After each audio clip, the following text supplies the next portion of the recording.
right, good morning. How are we doing? Pardon my fanning, but I've discovered that drinking hot coffee and doing stair climbs during the hottest part of the year is not a good combination. So I can't. That's what happens I've got. What's that? That's what happens after 30. I know, right? Yeah. Yeah. It's the body temperature goes up, doesn't come down as quick as it used to, so it just stays up there, I guess. All right. Quick moment of sort of a personal plug. Next Sunday evening for the Songs from the Basement thing, even if you haven't had a child that's matriculated through student ministry, I would invite you to come. I think it's going to be a good time. We've got some really good musicians that I've put together to perform some stuff, so I think it'll be a fun time. So come on out and join us. So this morning, A sing-along? it's a sing-along. Yeah, there'll be song sheets and stuff, so it'll be very user-friendly. This morning I want us to talk a little bit about the idea of greatness. So, what does it mean to be great? All right, so I want you to kind of let that roll around in your brain for a few minutes. And I want us to look first at a phrase, the GOAT. Right? We've all heard this idea of the GOAT, not necessarily talking about this kind of GOAT, but rather the greatest of all time. And so often we think of that in relation to like sports characters that have existed. So you've got Muhammad Ali, you've got Wayne Gretzky, all kind of different people who think they are the greatest of all time at their sport, the GOAT. So again, different sports. This has come up again recently. We just had the World Cup, right? So Messi was playing, and there was the big question: is Messi the GOAT of soccer? Did he play Sunday? I never saw it. Sunday. It's hard to say because they just got trounced. So, but he won the last time, so we'll give him credit for that. Yeah. And then of course, LeBron James just signed his what he says is his last contract. There's a question about whether or not LeBron is the GOAT. If you ask me, he's not, but whatever. I had this argument with my son. This is a very generational thing. If you don't know, if you haven't engaged in these conversations, generational gaps exist when you start talking about greatest of all time kind of conversation. So it's sports, it's music, greatest album of all time. There's going to be all kind of different debates about that. Or bands or musical artists who people think are the greatest of all time. Maybe movies, you have different conversations with people. What's the greatest movie of all time? Elias and I have this conversation a lot. And again, not to be surprised, different opinions based on what two were they? Of a 19-year-old versus a 52-year-old. So Till the T. What was the generational gap? well, so it's interesting. About 4 or 5 years ago, he decided on his own, this was not something I pushed on him, that he needed to expand his palette a bit when it comes to movies. And so he was trying to get out of just the, things that have been made since 2010 or something like that. So he started diving in a little bit, and he's got some good taste. He hasn't gone much beyond 1990 yet, but for him that's a long way back. So I've held off on some of the look. Movies from the 70s, they're paced way differently than movies that are today. So. It's a different flavor. So, like we haven't gotten into The Godfather yet, and the reason why is he says I don't think I'm ready to watch that one yet because he goes it feels like we watched Goodfellas, so that's the 1992 version of sort of that thing. So he liked that one. We're getting there. TV shows, there's all kind of arguments. TV characters, the greatest TV character of all time. Lots of different conversations about who it might be. So in all these things, this idea of greatness comes into play. So the question, how do we determine greatness? Somebody tell me, what's your thoughts? How do we determine greatness? Scorecards, all right? Who's got the most wins? Who's got the most points? Who's got the most awards? Who's got the most accolades? Who's got the most whatevers? Are you talking about in the eyes of society or Let's true greatness like? Let's keep it in the eyes of, like, if you went out and asked general people on the street. Culturally, we think about greatness. How many likes you have? How many likes you have? How That's a many great one. followers you have on Instagram? How many followers you have on Instagram? Yeah, the GOAT of Instagram. What a weird thing to aspire to, but I guarantee you somebody That does is that chase. absolutely their aspiration. The Yes. level of success in your profession is important. A level of success, whether you've achieved a certain level or whatever else. If there's a hierarchy of some sort, if you are higher up on that hierarchy, then you probably have a more legitimate claim to some level of greatness, however that's How much money you determined. make or how much money you have. How much money you make, how much money you have, or how big your house is, or what kind of car you drive, or where you went on vacation. Any of those sort of, the things that come with your lifestyle can be a way to look at greatness. Not just how much money, is there anybody who has a better contract? Okay, yeah, the contract thing is a big one, right? Guys will often be like, well, I want to, like, you'll hear this sometimes where guys they'll go in and sign a contract, they want to be $1 more than somebody else's just so they can have that. I'm serious, this happens. Like, and so every time you hear conversations about getting back to the sports thing, contracts come up. Every year somebody's like, well, I know what so-and-so signed for last year, and so I want to get just a little bit more than they got because I want to be seen as greater than they. So there's all sorts of different ways that culturally we ascribe greatness to people. So what is tricky about determining greatness? I think it's personal. It's mostly personal, right? Yeah. Greatness to me is like a parlor game. Okay. There's no real significance. What's great? I would look at a person and try to think of greatness. Okay. Based on the way I look at them, Mm-hmm. not the way society looks at them. Yeah, so I think what Steve's scratching the surface there on is one of the things that's tricky about determining greatness is it is subjective, right? It is all depending upon what your understanding or whatever your requirements come up. Maybe very different things. Like we just talked about, Elias and I have very different understandings of greatness when it comes to either basketball players or movies or music or whatever else it might be. So greatness, the way that we think about it often, is it's tricky because it's up to personal taste. It's up to whatever flavor you like.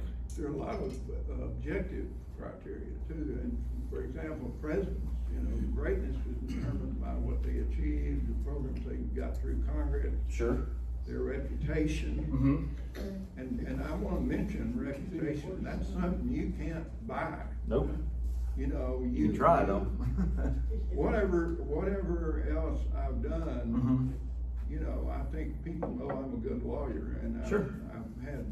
I've established that over a long period of time, Okay. and, there's no way to replace it. Mm-hmm. Longevity is one we haven't mentioned yet either, right? So if you've been able to endure in whatever your field is, whatever you're doing for a long amount of time, right? Like in order to be considered the greatest of something, you'd like to think there's going to be a fairly long, history of you doing whatever it is that you were doing. Like 30 years or? Sure, why not? Well, greatness though is one part. Okay. And people, if you're into basketball, you don't care if they had DWI, you care. Okay. Or even if they're just not a good person. Yeah. They don't commit crimes or anything. Okay. They're just not a good person. So that's another part of it is what's tricky about determining. Not only is it subjective, but it's actually can be oddly specific, right? Like somebody can be the greatest at a particular thing, but they might be really terrible at just being a friend or colleague or coworker or something like that, right? So there's, again, it's trying to figure out, it's a moving target that we're trying to hit. And so who gets to decide or assign greatness? We do. Well, Jesus, I guess. What's that? We'll get to him. We'll get to that guy. We'll get to that guy. I think it's very personal, and I think when we say the best or that sort of thing, we're always trying to determine what we're doing to be the best, either consciously or subconsciously. And I think often greatness is in the mind of the beholder. And I think we are all trying to establish a reason for being here, knowing that we're going to leave here and what we want to leave behind. Yeah. And I think every day, subconsciously, we're looking at, if not greatness, goodness. Okay. Hopefully, yeah. And how we are going to be remembered. Remembered. So I think it gets very, there's all this media stuff all Sure. over, but I think what we really look at ourselves is greatness in the context of legacy, Okay. and oftentimes the legacy comes long after the person is gone. Yeah, so legacy is another way I've looked at. So what are some notable historical people who have been labeled the great? Right, like that's a pretty cool title if you can get it. Like if we're talking about are you the greatest or something, well, someone, if your legacy is that you are known as the great, then maybe some people consider you to be the greatest of something, right? So like Alexander the Great, right? So Alexander the Great, he was quoted, "There's nothing impossible to him who will try." So although his life was very short, 32 years, he expanded his kingdom to be the largest kingdom that the world had seen up to that point. So he became known as Alexander the Great, conquered lots and lots of things. Cyrus the Great, talked about him a little bit last week, if you remember. Cyrus the Great, whenever you can act as liberator. He, of course, led the Persian Empire, overthrows the Babylonians. He's the guy that let everybody go last week, which started our whole conversation that we had.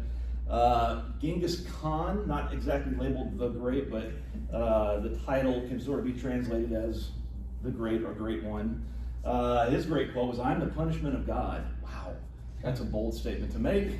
But Genghis, again, not necessarily known as the nicest guy, certainly. He would not be called the greatest when it comes to hospitality, but certainly the greatest when it comes to conquering and killing lots and lots and lots of people. Charlemagne, Charles the Great, right? The Franco-German Empire and all this kind of good stuff. You've got Constantine the Great, the Roman emperor, who, of course, is the one that brings Christianity to the Roman Empire and makes it the official state religion. You've got Catherine the Great. She said, "I beg you to take courage. The brave soul can even mend disaster." Longest reigning female ruler in Russian history. So I've got the person who's been titled great. What just happened? Wow. That wasn't me. Hang on real quick. We're going to try to get back to where we were. Everything is going crazy. Yeah, I'm not sure what's Well, I happening. knew one of those would get in here before it was all over. Well, Don't fret. Oh, God.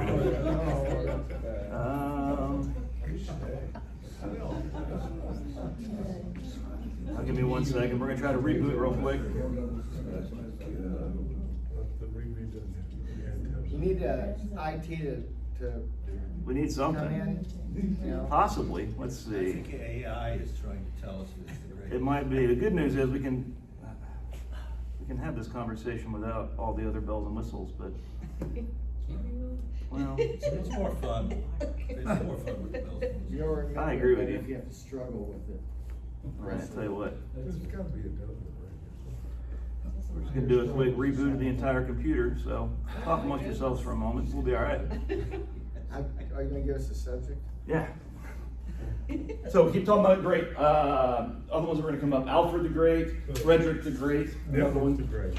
What's that? Network the great. Network the Great, Peter the Great, Kamehameha the Great, the Hawaiian king that brought all the islands together. So in all these situations, there are, that's a good sign. People have been given the title of the Great. What do all of those particular characters from history, though, have in common? What is it that is a uniting feature among them that allows them to be called the Great?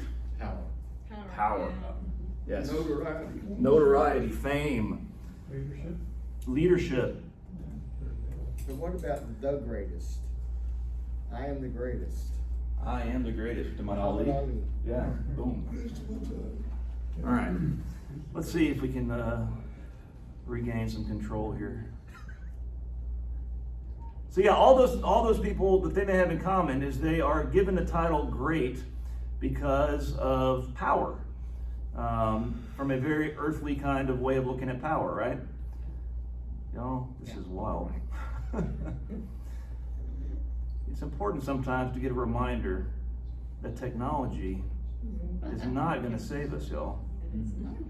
It's fun when it works, and a real hassle when it doesn't. Daren, Yep. let me tell you, there's a Please. generation thing about greatness and technology too. The older you get, the less great you think it is. Yeah, I believe that. That's happening to me right now. Bring me my Rolodex back. What about the greatest generation? Oh. Okay, talk about it. Just thought I'd throw that out there.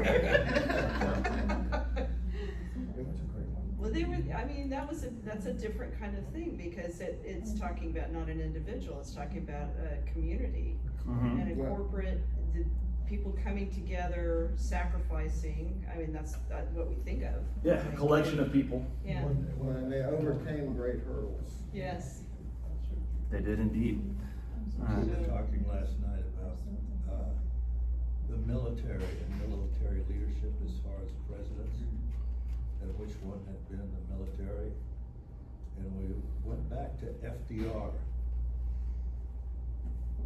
All but Obama and Clinton, who came sort of after the draft, had been Truman, who knew, had been military leaders.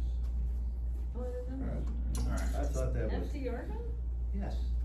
That's still Navy. before you. Your secretary, he's assistant secretary of the Navy. Secretary of the Navy, yeah. You think of, I'm thinking of greatness, I'm thinking of the road to that. Yeah. But we haven't, back to your question of who gets to decide. Yeah. It's the Yes. powerful people that get to decide. Okay. It's the victors that write history. Right. There's a reason that you had one woman out of Yeah. all of those. Yeah. And even back to the Preach movies, it. the movie stars. Yeah, Lucille Ball was the only female on that screen. that's right. So who gets to define it Yeah, and who gets to pick the criteria? yeah. So again, all those things, it opens up this idea that it's this subjective thing, right? Like, the people that are assigning it are the people that were lucky enough or fortunate enough or were born with the right gender to be able to be in the place, to be able to have the opportunity to be able, yada, yada, yada, all the way down the line, right? So how do we figure out how to move out of this idea of subjective understanding of what greatness is, and maybe if I come up with some kind of a better definition? So we've been dancing around the Jesus part, so let's go ahead and get into that. So Jesus does have some things to say about greatness, as it turns out. So we've established sort of culturally what we understand greatness to be. And I want us to look a little bit at how Jesus defines it himself. So in Mark chapter 9, it says, they entered Capernaum. When they had come into a house, he asked them, what were you arguing about during the journey?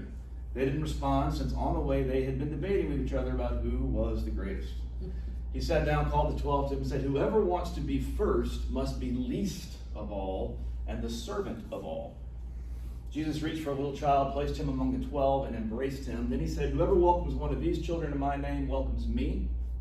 Whoever welcomes me isn't actually welcoming me, but rather the one who sent me. And then later on in Mark, next chapter over, James and John, Zebedee's sons, came to Jesus and said, teacher, we want you to do for us whatever we ask.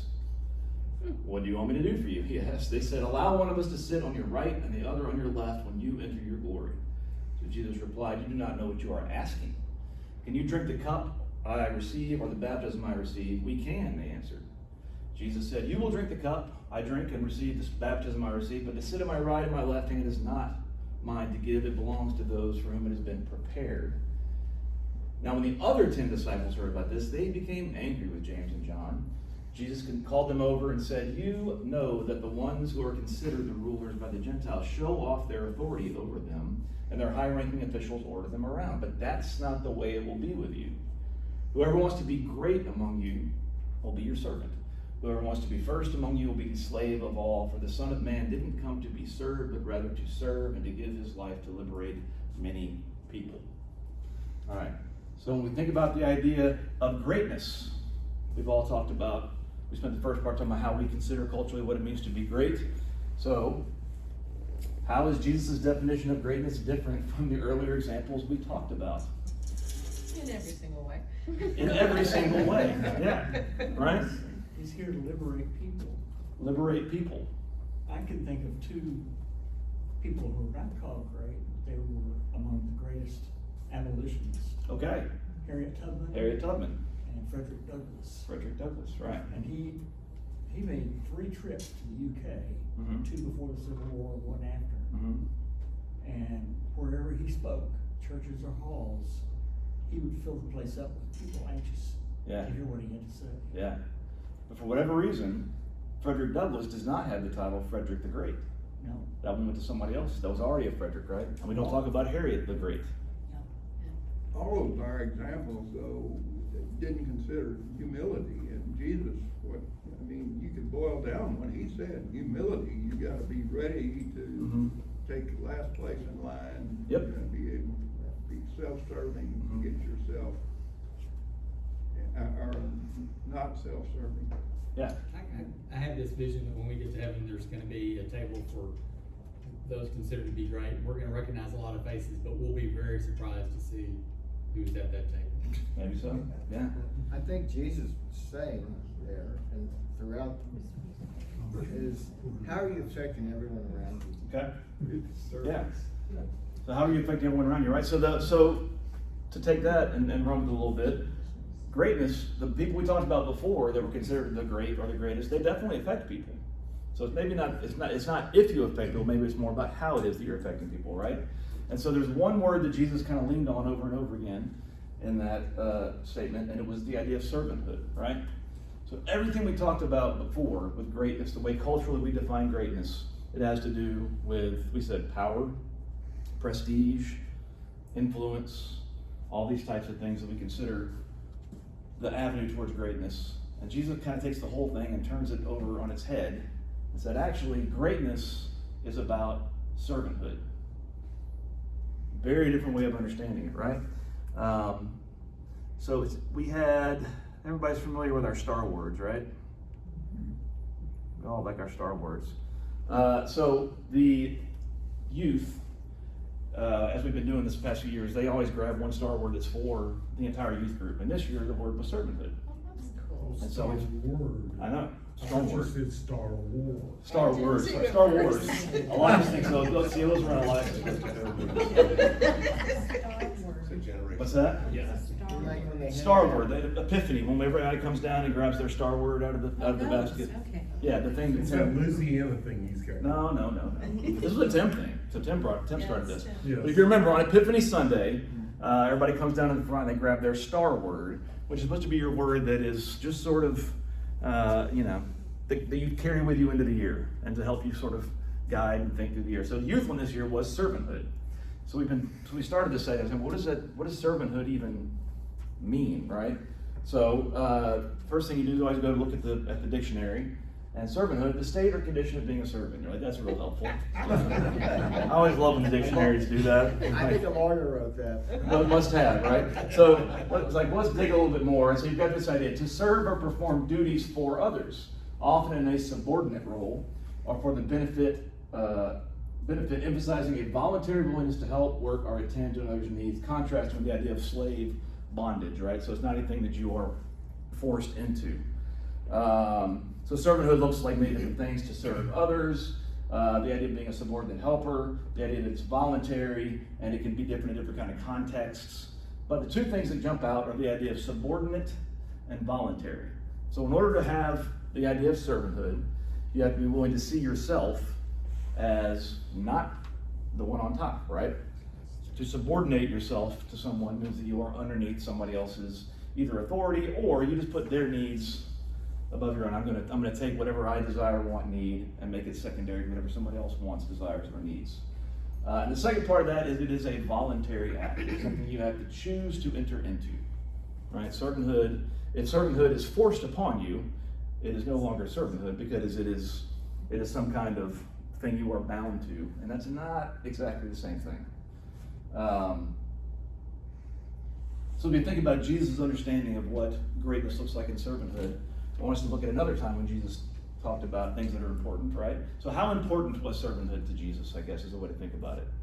If you had to kind of rank the things Jesus cared about. Well, Jesus actually does rank some stuff once upon a time. So when the Pharisees heard that he had silenced them, they gathered together, and one of them, an expert in the law, be careful you experts in the law, asked him a question to test him: "Teacher, which commandment in the law is the greatest?" He said to him, "You shall love the Lord your God with all your heart, with all your soul, and with all your mind. This is the greatest and the first commandment, and the second is like it. You shall love your neighbor as yourself. On these two commandments hang all the law and the prophets." So this idea of the law and the prophets comes into play. So when Jesus talks about the law and the prophets, what is it that he's talking about? What is it when he's talking about the law? Scripture, specifically, yeah, the Torah, the Hebrew law, the Ten Commandments, right? And so when Jesus says this, you shall love the Lord, love the Lord your God by your heart and my strength. He's not just making this up. This is Deuteronomy 6, right? It's the Shema. It's the thing they tell themselves over and over again. And this idea of you shall love your neighbor yourself. He didn't just make that up. Leviticus 19:19 is you shall, literally, it says you shall love your neighbor as yourself. So Jesus is not just winging it here. He's saying these are our established things. And so this is important. So the law is based on that. So it's the law and the prophets talk about love God, love neighbor. So what do the prophets talk about loving God and loving neighbor? Well, kind of all through it. But if you want to just pick one as a representative, you've got Micah 6:8 is a pretty good place to start, right?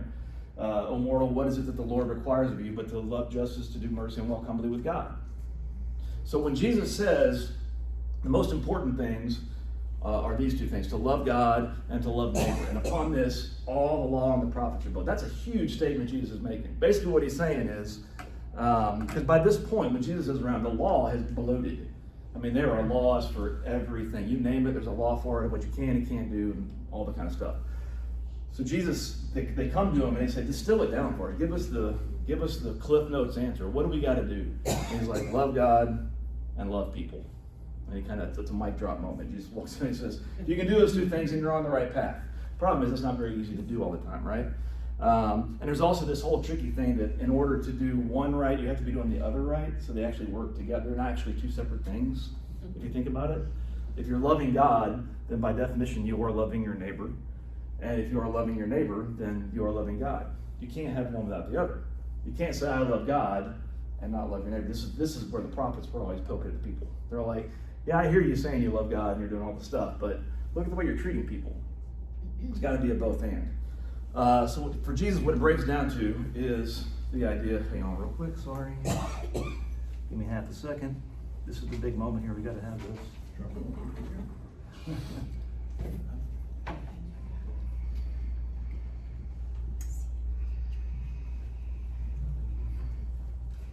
All right, so we said love God, love neighbor.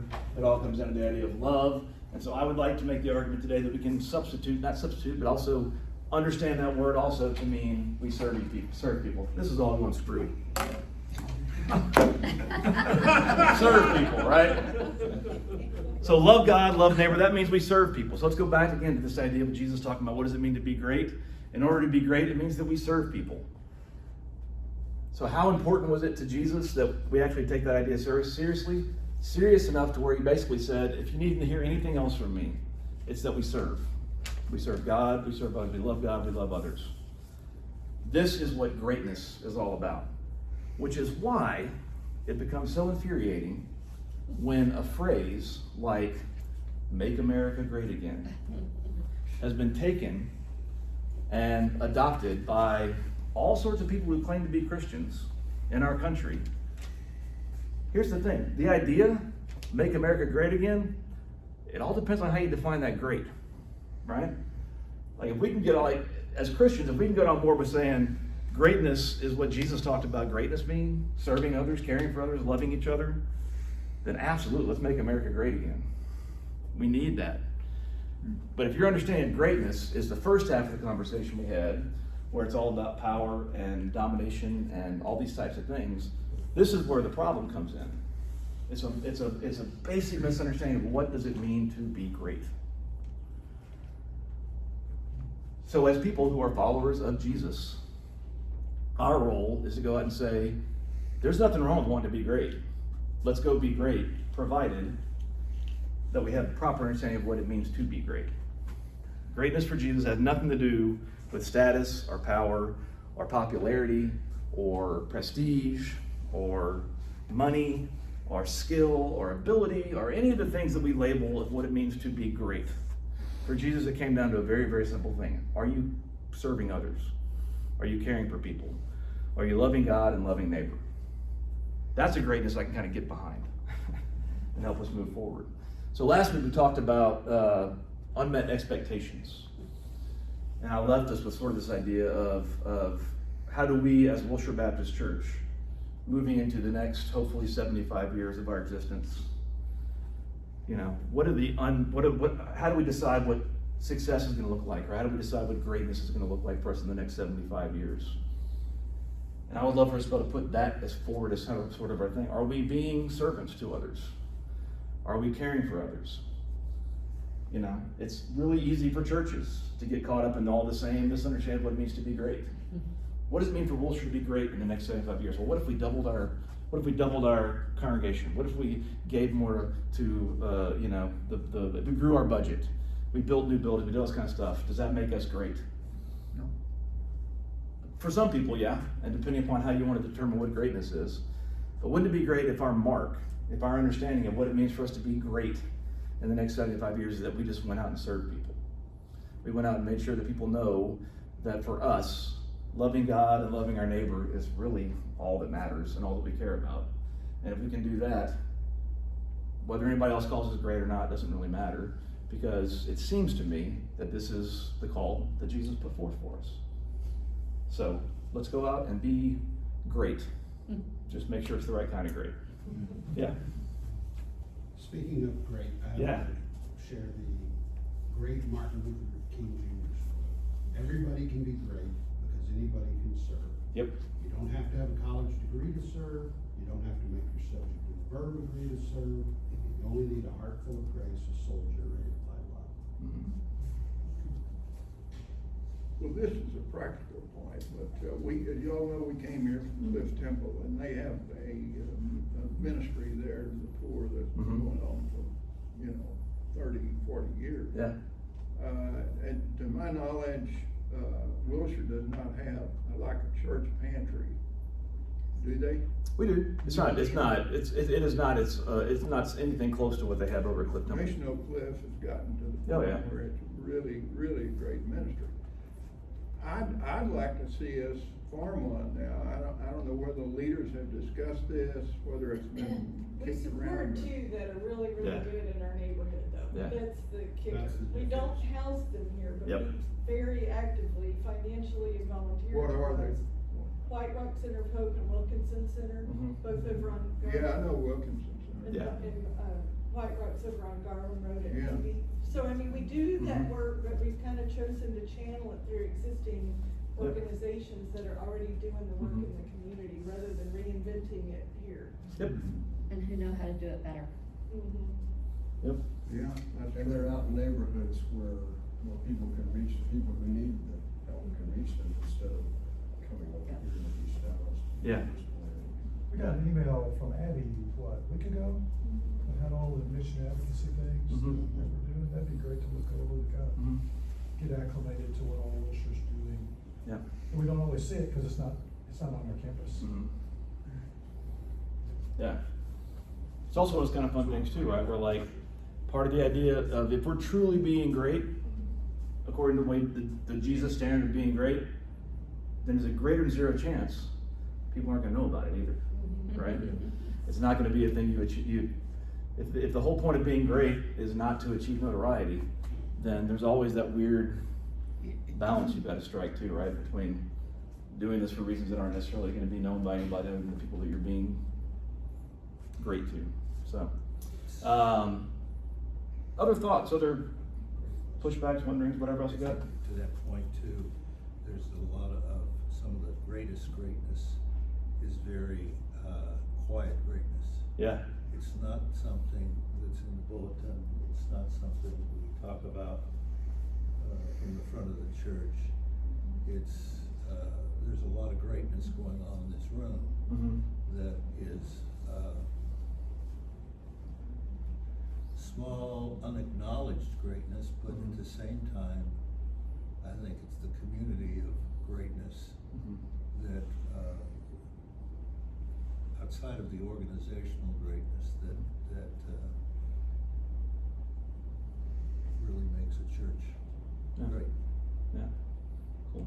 Well, thank y'all for fighting through all my technological issues. Oh yeah, sorry. I was just gonna say the first shall be last. Yes.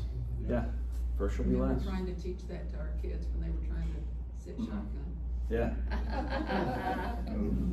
Yeah. Jesus, he tries to make it as plain as he can for us, right? Love God, love others, love God, love neighbors, put other people ahead of yourselves. It's not complicated. We are the ones. It's not complicated. What's that? It's hard, but it's not. Hard, but it's simple but hard. Yeah. Simple in concept, hard in practice. Well, I And this think is what we're called to. sometimes too, the devil's in the details. I mean, Yeah. what I may think is serving someone may not be what they need or want. Mm. And so it takes getting curious. Yeah. And getting to know and connect with people Uh-huh. to find out what they need or want. Yeah. So if you go to South Africa and take thousands of Bibles and preach the gospel, great.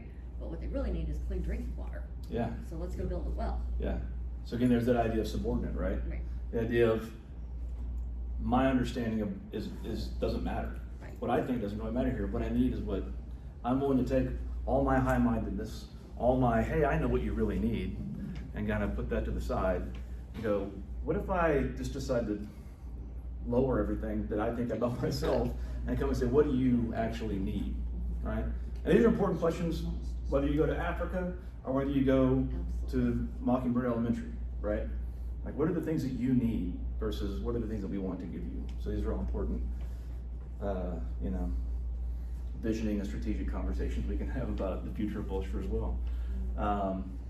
Anyway, like I said, thanks for fighting through all, I don't know what was going on with this thing, but. No worries. I hope your computer's okay. And it's been fun to be here the past couple of weeks, so I'll come back anytime y'all ask. So.